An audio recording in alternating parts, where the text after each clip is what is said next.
ഡൽഹി ഹുമയൂൺ കുടീരത്തിന് സമീപമുള്ള ദർഗ തകർന്നു വീണു. അപകട സമയത്ത് 11 പേർ ദർഗയ്ക്കുള്ളിൽ ഉണ്ടായിരുന്നു. ഇവരെ ആശുപത്രിയിൽ എത്തിച്ചതായി അധികൃതർ അറിയിച്ചു. അപകട സ്ഥലത്ത് നിന്ന് സജു തോമസ് ചേരുകയാണ്. സജു, എങ്ങനെയാണ് ഈ അപകടമുണ്ടായത്? പ്രമോദ്, നമ്മളിപ്പോൾ മനസ്സിലാക്കുന്നത് അതായത് കാലപ്പഴക്കം കൊണ്ടാണ് ഈ ഒരു ദർഗ തകർന്നു വീണെന്നാണ്. ഹുമയൂൺ ശവകുടീരത്തിന് സമീപത്തായിട്ടുള്ള ഒരു ദർഗയാണ് ഇത്തരത്തിൽ കാലപ്പഴക്കം കൊണ്ട് തകർന്നു വീണിരിക്കുന്നത്. നമുക്കറിയാം, കഴിഞ്ഞ 2 ദിവസമായിട്ട് ഡൽഹിയിൽ അതിശക്തമായ മഴയാണ്. ഈ മഴ മൂലമാണ് ഇത് തകർന്നു വീണെന്നുള്ള പ്രാഥമിക നിഗമനം ഇപ്പോൾ ലഭിച്ചുകൊണ്ടിരിക്കുന്നത്.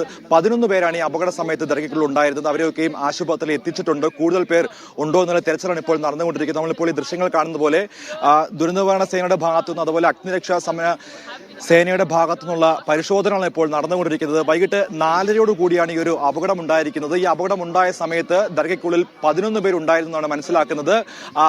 ഇവരെ മുഴുവനായി 11 പേരെയും അടുത്തുള്ള ആശുപത്രിയിലേക്ക് ഇപ്പോൾ എത്തിച്ചിട്ടുണ്ട്. കൂടുതൽ പേർ ഉണ്ടോ എന്നുള്ള തെരച്ചിലാണ് ഇപ്പോൾ നടന്നുകൊണ്ടിരിക്കുന്നത്. നമുക്കറിയാം, ഈ ദൃശ്യങ്ങൾ കാണുന്നത് ഈ ഹുമയൂൺ ശവകുടീരത്തിന്റെ ഒരു ഭാഗമാണ്. അവിടെ നിലനിൽക്കുന്ന ഒരു ദർഗയ്ക്കുള്ളിലാണ് ഇത്തരമൊരു അപകടം ഉണ്ടായിരിക്കുന്നത്. ഇതൊരു പ്രാർത്ഥനാ മുറിയായിരുന്നു. ഇവിടെ പ്രാർത്ഥനയ്ക്കായി എത്തിയവർക്കാണ് ഇത്തരമൊരു അപകടം സംഭവിച്ചിരിക്കുന്നത്. കാലപ്പഴക്കം കൊണ്ടാണ് ഈ ഒരു കെട്ടിടം തകർന്നു വീണതെന്നുള്ള പ്രാഥമിക നിഗമനം മാത്രമാണ് ഇപ്പോൾ അഗ്നിരക്ഷാ സേനയുടെ ഭാഗത്തു നിന്നുള്ള ഒരു വിശദീകരണമായി വന്നിരിക്കുന്നത്. എന്തായാലും കൂടുതൽ വിശദാംശങ്ങൾ വരേണ്ടതായിട്ടുണ്ട്. ആർക്കിയോളജിക്കൽ സർവേ ഓഫ് ഇന്ത്യയുടെ അധീനതയിലുള്ള ഒരു പ്രോപ്പർട്ടിയാണിത്. അപ്പോൾ ഇവിടെ ഒരു അപകടം ഉണ്ടാകുമ്പോൾ കൃത്യമായിട്ടുള്ള വിശദീകരണം നൽകേണ്ടതായിട്ടുണ്ട്. എന്തായാലും അത്തരമൊരു വിശദീകരണം ഉടൻ ഉണ്ടാകുമെന്നാണ് ഇപ്പോൾ മനസ്സിലാക്കുന്നത്. പ്രമോദ്.